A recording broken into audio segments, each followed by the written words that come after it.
Hello and welcome to my presentation.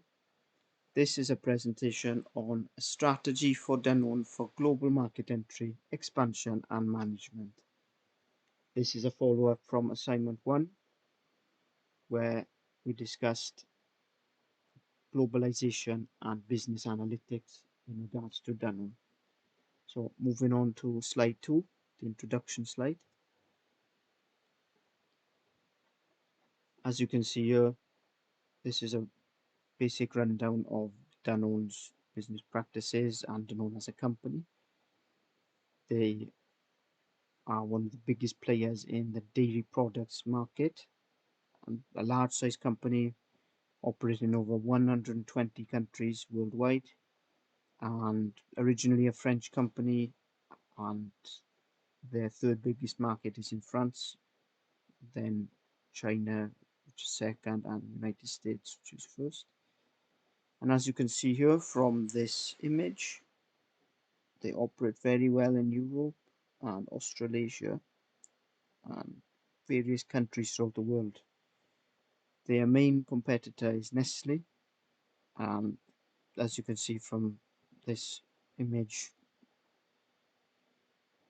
it's very evenly distributed throughout the globe between Danone and Nestle, with some other competitors like Abbott there also. Although Danone, they have shown, to be a very experienced company, over 100 years old, and over 96,000 employees, to $25 billion in revenue in 2019, and they are continuing expanding their line of products, and they are moving forward with the demands of increasing globalization. So I will move on to the third slide. No, bring up the notes. So here on the third slide, this is an International Business Management IBM self-assessment for Danone.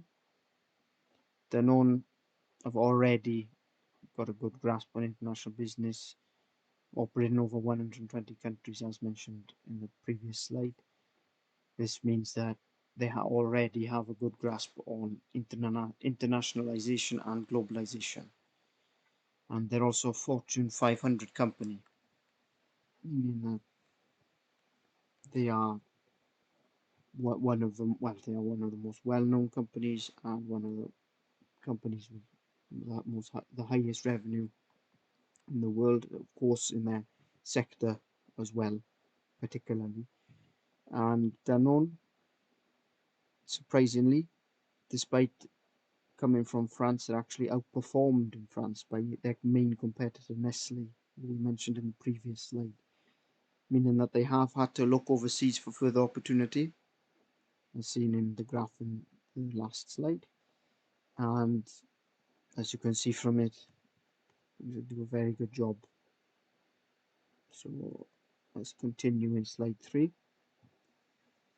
Danone have demonstrated keen understanding of as the global IBM strategy, and they're aware of where they perform good and where they perform poorly, as seen in Spain. As you can see here in Spain, they're outperformed by Nestle, and this was reflected in their factory production and their sales, as they closed a major Spanish factory to refocus efforts elsewhere, meaning that they're not stubborn. They are actively looking worldwide for great opportunities, and they display forward-thinking, efficiency-seeking motives, as is presented in the notes here. In South Africa, they effectively installed a Genbacher microgrid, which ensures plant uptime in the face of blackouts, which have increasingly plagued South Africa for many years. This also drives energy efficiency and reduces emissions. So they're known as a forward-thinking company. Not only do they think about what would happen if there's a blackout, what happened to the factories, to their stock, to the customers. They're also thinking about, they're thinking green, they're thinking environmentally friendly. So, of course, this will not only have a benefit for the environment, but also impact sales, as people like to buy from companies that share their values. So, moving on to slide 4. Danone's internationalization mission and goals. So Danone, they espouse a clear geocentric predisposition in regards to their way of conducting business.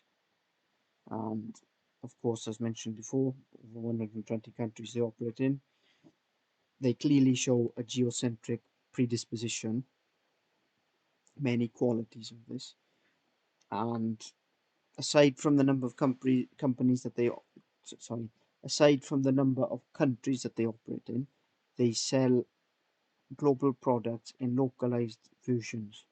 So they understand that people from certain countries, they would prefer brands that seem more local to them, that seem more familiar to them. So they are willing to cater to these consumers. And one example, well, even Danone's market entry into the United States decades ago, even this, just as soon as they entered, they changed. The founder Daniel Carasso, in 1942, he changed the brand name from Danone to Danone for a more American-friendly pronunciation. Daniel realized this was important to attract local consumers and not appear as much of an alien brand in the United States. So this showed that even 80 plus years ago, Danone, they illustrate this geocentric predisposition, and they illustrate this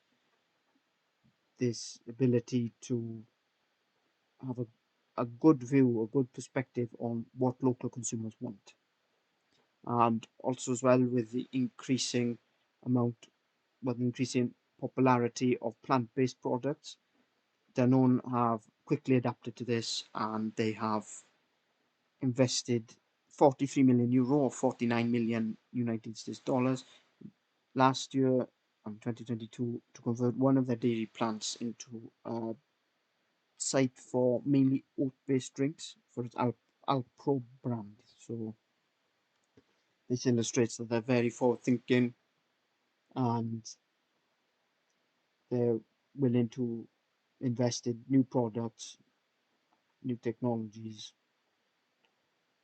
to go with the times. So moving on to slide 5. An internal and external environment assessment for Danone. So as you can see here from this slide, Danone demonstrate careful consideration of the 4 country-specific determinants and 2 external variables of competition with importers model of internal assessment with high risk-reward ratio. As well as this, in regards to Porter's model of internal assessment, Danone fares exceptionally well in the Australian market, and this is the country that we will be focusing on chiefly for the rest of the assessment. The reason for this is, well, there's multiple reasons which we'll go more into depth with. I'll just bring up the notes here. So, Danone have already become the largest B Corp company in Australia as well as New Zealand. The demand conditions within Australia for Danone's products is also noteworthy. There was a shortage of infant formula in, well, all across Australia, and this illustrates that if Danone had tapped into this regional market sooner, they could have generated a lot more sales. And there's already the right factor conditions there, enough resources, with the dairy industry being the 4th largest rural industry in Australia, generating $4.4 billion in farm gate value. And they employ solid, firm strategies for the business dealings in Australia, being ahead of Nestle, as we could see from the second slide, and they ward off new entrants successfully and linking QR codes to loyalty programs, incentivizing loyalty to Danone as opposed to competitors. And they also pay careful attention to the threat of substitutes by increasing the number of products available to potential customers by offering a higher range of plant-based products. So Danone, they're very cautious of rivalry that could emerge with competitors, so that's why they're very careful to select Australia, somewhere that Nestle isn't doing so well in. So there's a vacuum for them to excel in. So they strive to become more efficient, as seen in the example from the third slide, with their Genbacher microgrid installation at the plant in South Africa to drive energy efficiency that we discussed earlier. And they've also compiled a new suppliers partnership program to bargain with suppliers with the aim to seize consumer trends to unlock growth opportunities for both Danone and its partners, meaning they have signed 3 new supply deals with the aim of tripling it by the end of the year. So they want supplier variation, and in the event of a major supplier going bankrupt, they will have many options to fall back on in case anything happens with them. So they consider the bargaining power of buyers and by offering them loyalty program deals, so they use this power to spend with them. So very forward thinking again. Moving on to the 6th slide.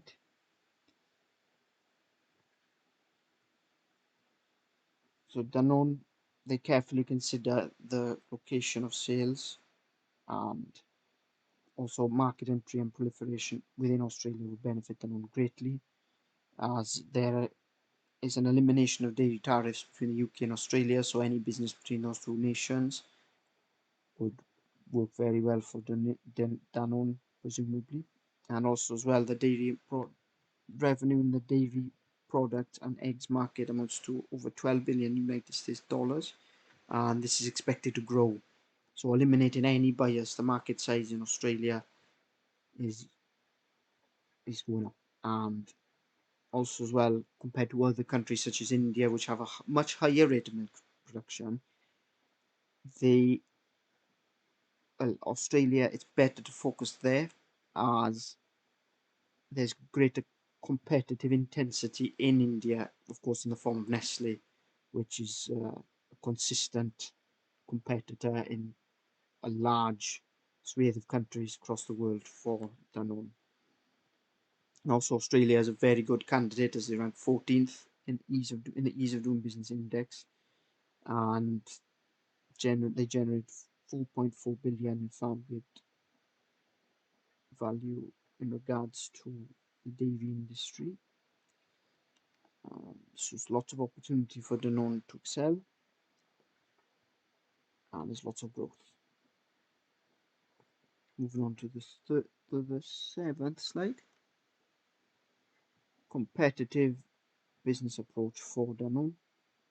So they exemplify a solid multi-domestic approach in Australia with less cost competitiveness compared to other countries like India, as well as lots of local conditions to meet. And also they go further into this strategic process by launching a Wallaby line of Aussie cream yogurts. So, and this is outside of Australia as well. So this shows that they want to give people a unique taste of elements from a different country, as well as marketing it as organic and gluten-free in the ever more health-conscious world. As well as this, there is a downside to the multi-domestic competitive business approach, as Danone, they made a mistake via their subsidiary Nutricia, which dealt with Fonterra, which led to a contamination scare, which led to Fonterra paying Danone around $125 million. So it's a definite risk here, so they have to consider this on their approach. Moving forward to the 8th slide. Key foreign investment and entry approach for Danone. So Danone, they exercise effective foreign direct investment (FDI) into a variety of countries, although they have experienced saturation of their home market in their native France. And going forward into the slide, when analysing which countries are the best candidates for FDI, Australia of course stands out, ranked 7th in the world in regards to attractiveness of countries for foreign direct investment, and they've done considerably well to remain in the top 10 for so long in regards to increasing cost of goods and resources. And they've also had a legal dispute with Land O'Lakes, a US agri-food business, over licensing agreements. So it's important for Danone to carefully screen for licensing agreements and who they deal with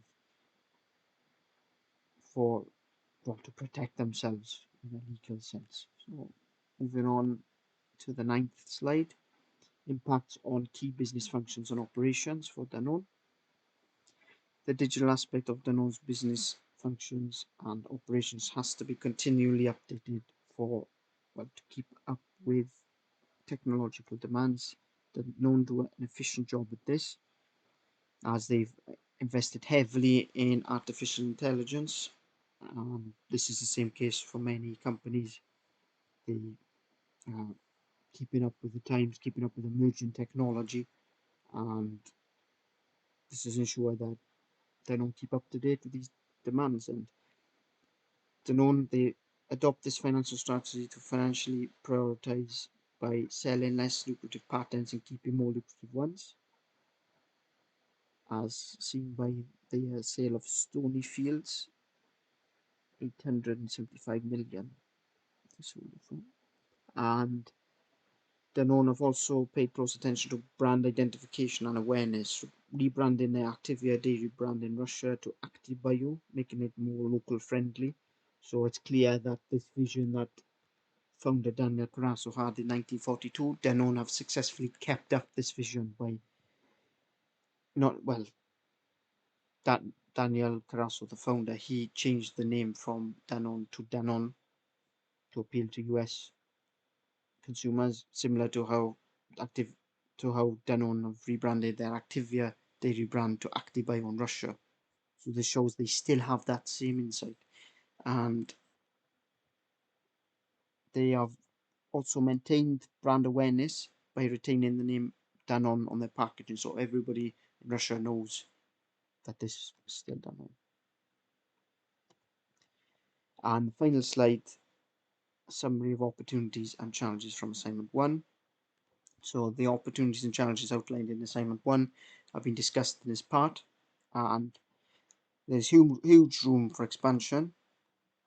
Despite already being active in 120 countries, what was discussed in this assignment builds on Danone's reputation as a world food company that was mentioned in part 1. So one example of this, the continued investment in the increasingly popular plant-based product that was discussed earlier, very lucrative step, and as highlighted in part 1 and in part 2, it was discussed more in depth in this part. And Danone, of course, invested in the oat-based plant in France, converting from a dairy plant, so forward thinking again, as we mentioned. And they've carefully screened and assessed a wide variety of countries to make sure they are worth investing in. So if they weren't able to screen well effectively, they never would have reached this number of over 120 countries. So Danone's strategy, very good, although I would advise that they keep it up, and things such as licensing disputes and who they go into business with, that seems to be their major issue, and of course dealing with the competitor of Nestle. So that rounds it up for this presentation. Thank you for listening, and goodbye.